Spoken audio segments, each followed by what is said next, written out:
What's good, YouTube? Welcome back. Today it is the LazyDaze channel, and we're back at it again doing some more history reaction for you guys today. And it is some more the Operation Room content for you, and it is their series, The Desert Storm, The Ground War Days 4 and 5. I'm really looking forward to finding out what we have in this episode. It's part 7 of their series. They do some amazing content. Really enjoy it. If you haven't already, head over to their page. Links in the description box down below. If you guys are enjoying our content, like, comment, subscribe, hit that notification bell. But we are going to jump straight into this one. Let's do this. As the clock ticks through midnight into Day 4, the US Armoured Divisions continue their advance east, pulverizing the Tawakana Republican Guard Division with few losses. The armoured fist punch that began with the Battle of 73 Easting yesterday has broadened into the Battle of Norfolk overnight, with hundreds of Iraqi tanks destroyed. Over the hours of the early morning, the American tanks continue the tactic employed thus far, to use their superior range against the Iraqi T-72s to keep them at arm's length while destroying them. A brigade of the Adnan Republican Guard Division of motorized infantry moves south against the US 1st Armored Division overnight, and wounds 23 American soldiers with artillery fire. The Adnan are motorized and fast-moving as their vehicles are mostly made up of trucks and light armor. They are attacking to slow the 1st Armored Division's advance, to give their comrades in the Medina Republican Guard Division to the east more time to set up defensive positions. Right. The US MLRS batteries launch a devastating counterattack of cluster bomblets in return. Throughout the night, using their night vision optics, an entire battalion of Apache attack helicopters and Air Force A-10s move in and rain hell on the Adnan Division from above. Within a few hours, Could you imagine someone going, oh yeah, it's about to rain hell. Now I've seen it. I don't want that to happen to me. Mate. Did you see how many bombs hit? Yeah, there's a whole squadron of Apaches, and within a few hours, what? What happens within a few hours? Completely gone? resistance has ceased, and the hastily organised Adnan Division dissipates into the night, with those unable to escape surrendering. Oh. Behind the Republican Guard, the shit. coalition air forces continue to hammer Iraqi commandeered vehicles retreating from the Kuwait theatre, along what would become known as the Highway of Death. Throughout days 3 and 4, the Iraqis have been setting fire to the Kuwaiti oil wells as they retreat. The burning oil causes a massive environmental disaster in the area. Despite the Iraqis believing that the rugged terrain south of the Euphrates Valley is too difficult for an armoured division to negotiate, the 24th Infantry Division reached their objective, securing Highway 8 east of where the 101st had done so a couple of days earlier. They blockade the highway, destroying over 100 vehicles retreating westwards, with tank and tow fire. Bedouin nomads, watching from atop a nearby ridgeline, politely applaud as tank rounds hit their targets. Despite being slow out of the blocks, the Egyptian... Imagine What's that, a golf clap? Imagine being the lead convoy, and you see those tanks. Oh, you think you've made it all the way up, and you hear what's going on down below, and you think, right, come on, we're out of this now, boys. And then that happens. As you're getting closer, you're like, what's all that dust? What's all that? Oh, those are tanks. Why are they they're not friendly tanks. It's just, mate. Saudi, Syrian and Kuwaiti armoured divisions of Joint Forces Command North have carefully advanced into Kuwait against concentrated Iraqi defences. They have successfully destroyed multiple Iraqi frontline divisions and advanced northeast towards Kuwait City itself. The Arab forces of Joint Forces Command East also advanced towards the city. The 1st Marine Division sets its sights on the Kuwait City International Airport, and the 2nd Marine Division moves towards the west side of the city to cut off any vehicles still retreating. As the sun rises, at 6 AM, the 1st Marine Division's task forces Shepherd and Papa Bear, who had held off a fierce Iraqi counterattack 2 days earlier, breach the airfield perimeter and advance across the runways towards what's left of the hangars. The fight that they had planned for never materializes. US battleship gunfire bombardment and airstrikes have reduced the airport to ruins, and the area is deserted of Iraqis. Wow. A US and a Kuwaiti flag are raised over the airport, but after consideration of political etiquette, the US flag is lowered.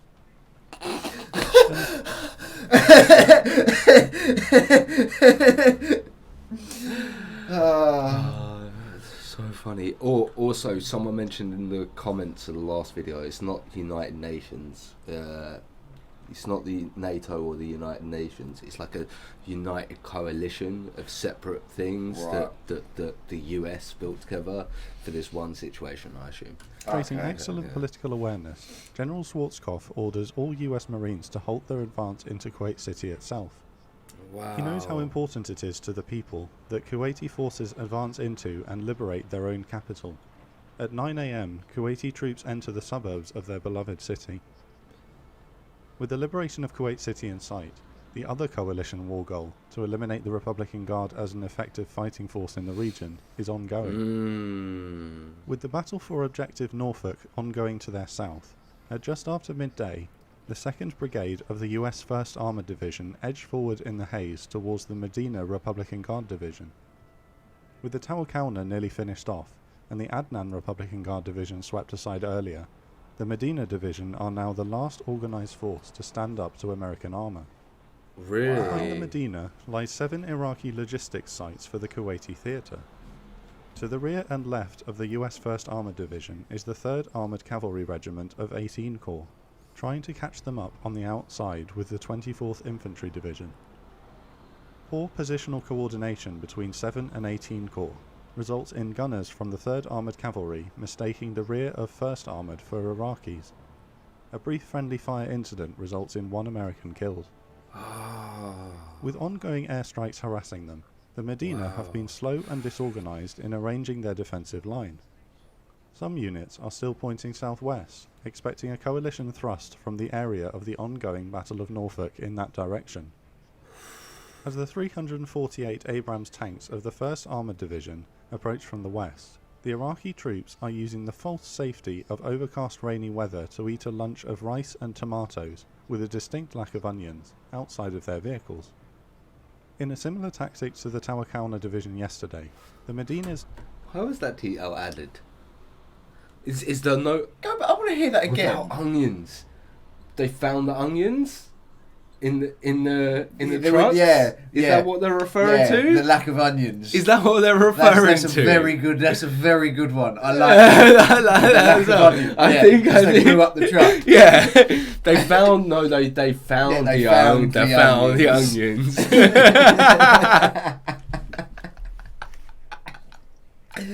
I like that. The Iraqi troops are using the false safety of overcast rainy weather to eat a lunch of rice and tomatoes with a distinct lack of onions outside of their vehicles.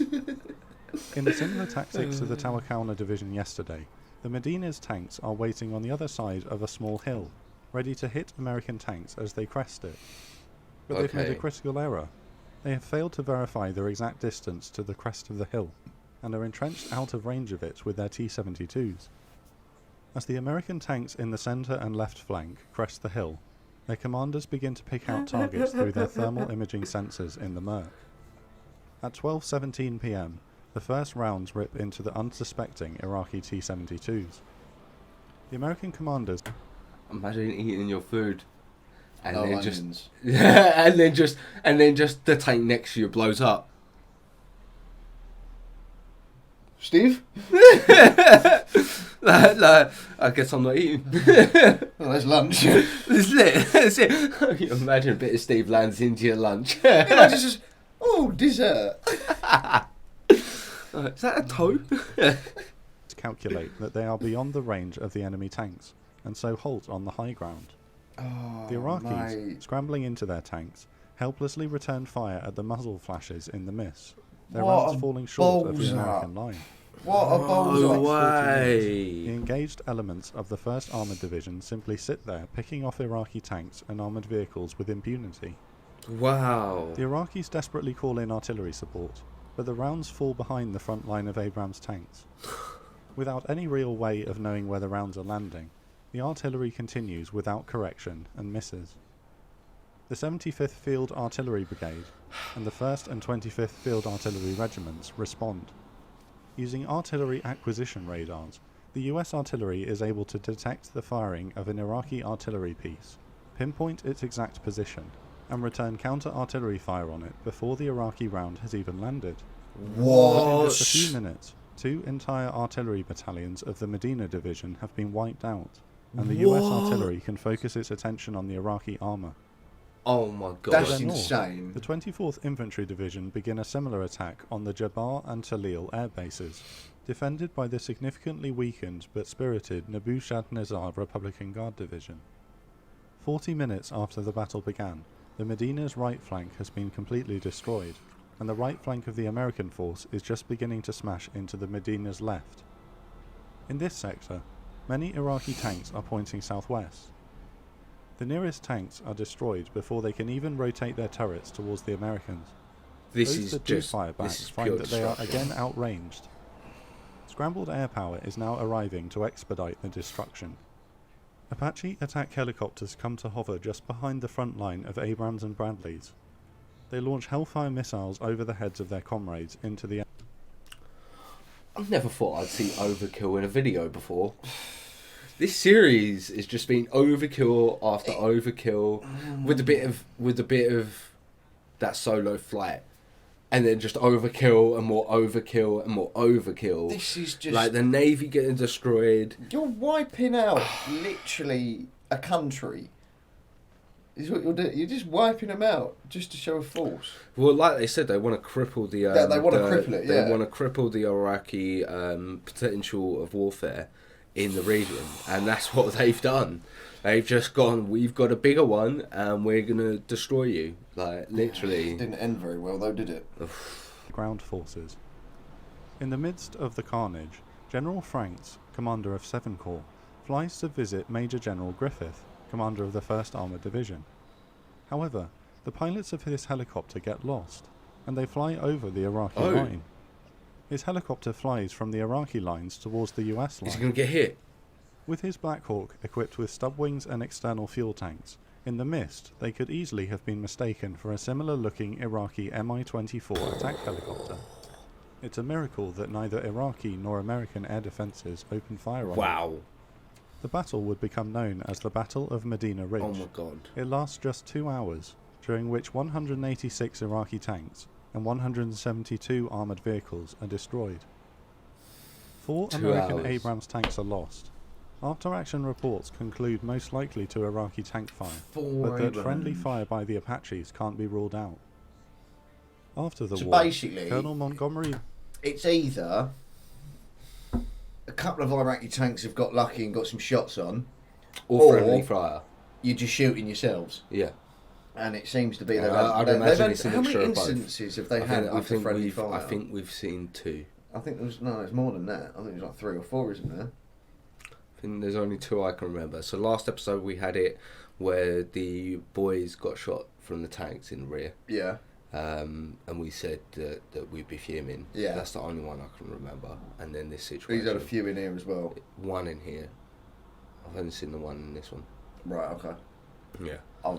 Yeah. And then he said, like, there's been more instances, 4 tanks, that they can't tell if it's been they friendly can't rule fire. out if it was friendly fire or not. Yeah.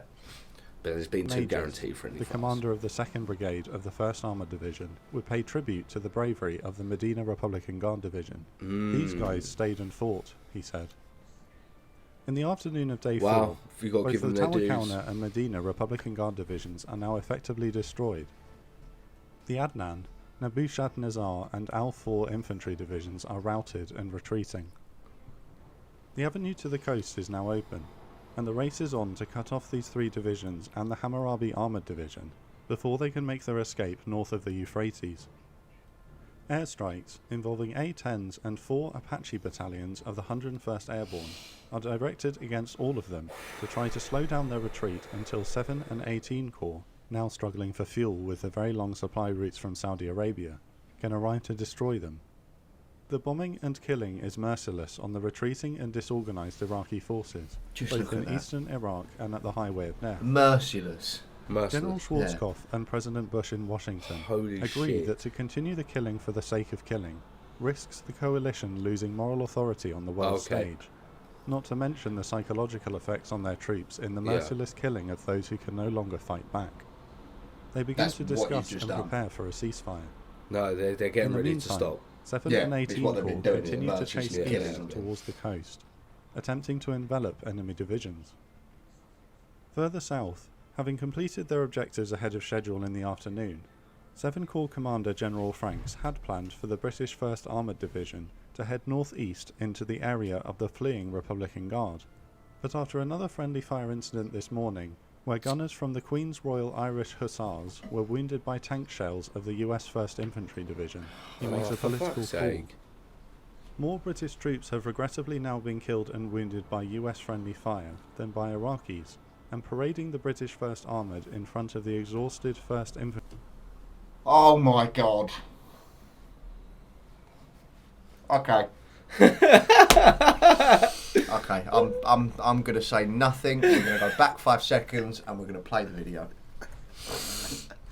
Than by Iraqis, and parading the British 1st Armoured in front of the exhausted Yeah. 1st Infantry Division. No, is no, likely I to ain't putting my result men in front further of you tragedy. anymore. Yeah, Accepting a change in orders with good humour, we're not going in General front of Rupert your Smith men. relays Frank's instructions to his troops. Advance east and cut off any further retreating Iraqis from Kuwait City at the coast to the north. Refusing to once again be shot at by allies, the British crews hoist Union Jacks and regimental colours atop their vehicles.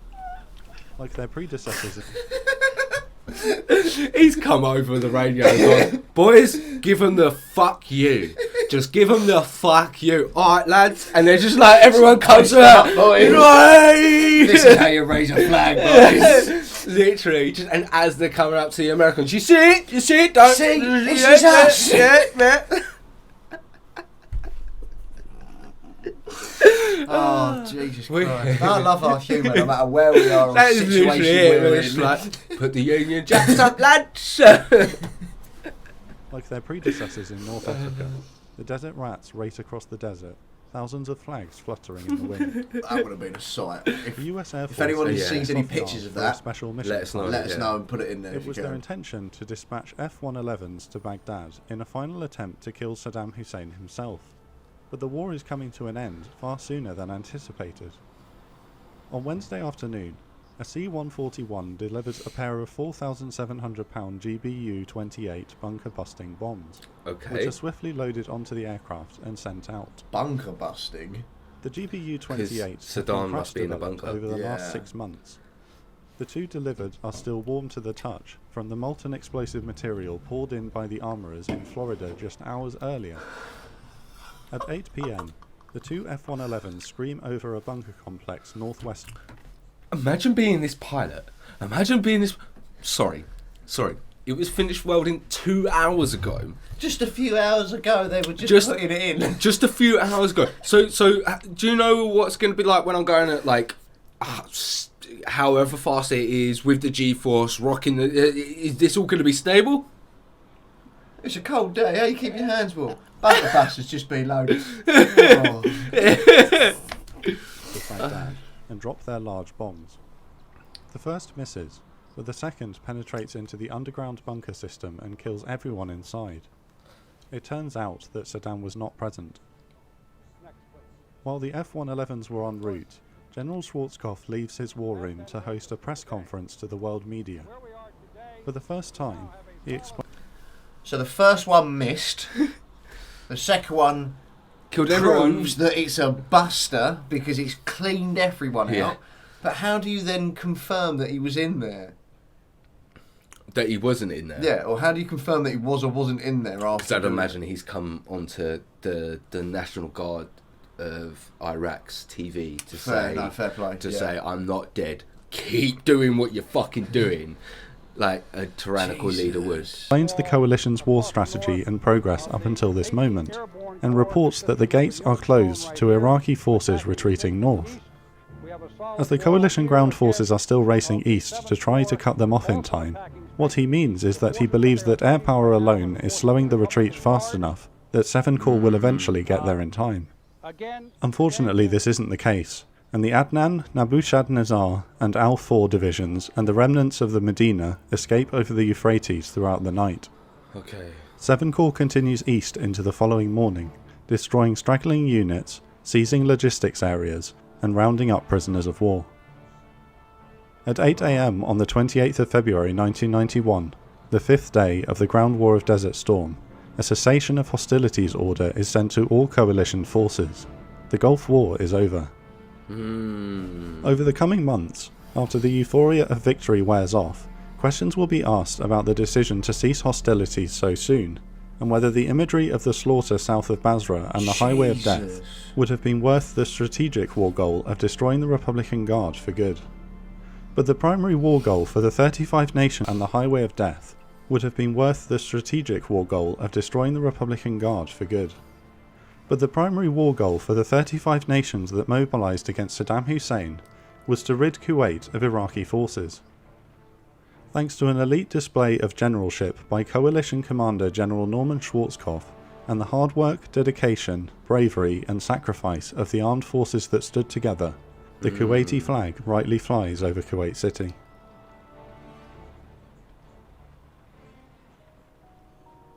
I guess that's the end of that episode then. Mad.